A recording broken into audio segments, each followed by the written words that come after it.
ನಮ್ಮ ನಡೆ ರಾಯರ ಕಡೆ ಈ ಸೀರೀಸ್ ನಮ್ಮ 3 ದಿನದ ಪಾದಯಾತ್ರೆ ಕತೆ.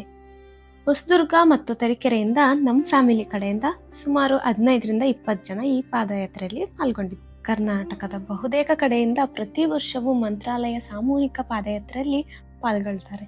ಈ ವರ್ಷ ಸುಮಾರು 700 ಜನ ಸೇರಿದ್ವಿ. ನಮ್ಮೆಲ್ಲರಿಗೂ ಯಾವುದೇ ಕೊರತೆ ಬಾರದಂತೆ ಪಾದಯಾತ್ರೆಯನ್ನು ಅಚ್ಚುಕಟ್ಟಾಗಿ ವ್ಯವಸ್ಥೆ ಮಾಡುವ ಹನುಮಂತಯ್ಯ ಮತ್ತು ಸಂಗಡಿಗರಿಗೆ ಧನ್ಯವಾದಗಳು. ನಮ್ಮ ಈ ಯಾತ್ರೆ ಶುರುವಾಗಿದ್ದು ಸಿರುಗುಪ್ಪಾದ ವೇಣುಗೋಪಾಲ ಸ್ವಾಮಿ ದೇವಸ್ಥಾನದಿಂದ. ಸ್ವಾಮಿಗೆ ಪೂಜೆ ಮತ್ತು ಮಂತ್ರಾಲಯ ವಿದ್ಯಾಪೀಠ ಪ್ರಾಂಶುಪಾಲರಾದ ಶ್ರೀ ಎನ್ ವಾದಿರಾಜಾಚಾರ್ಯ ಅವರಿಂದ ಗೋಪೂಜೆ ಮತ್ತು ಡ್ರೋನ್ನಲ್ಲಿ ಆಂಜನೇಯನ ದರ್ಶನದೊಂದಿಗೆ ಸಾಮೂಹಿಕ ಸಂಕಲ್ಪದೊಂದಿಗೆ ಪಾದಯಾತ್ರೆ ಪ್ರಾರಂಭವಾಯಿತು. ಸಿರುಗುಪ್ಪವನ್ನು ಭತ್ತದ ನಾಡು ಅಂತಾರೆ. ರೈಸ್ ಮಿಲ್ ನೋಡ್ಲಿಲ್ಲ ಅಂದ್ರೆ ಹೇಗೆ?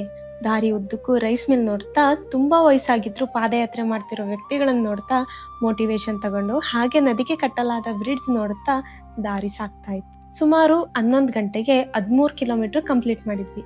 ನಂತರ ಶ್ರೀ ಬಾಳಪ್ಪ ದೇವಸ್ಥಾನದ ಆವರಣದಲ್ಲಿ ಶ್ರೀ ಎನ್ ವಾದಿರಾಜಾಚಾರ್ಯ ಅವರಿಂದ ಪ್ರವಚನ, ಬ್ರೇಕ್ಫಾಸ್ಟ್ ವ್ಯವಸ್ಥೆ ಇತ್ತು.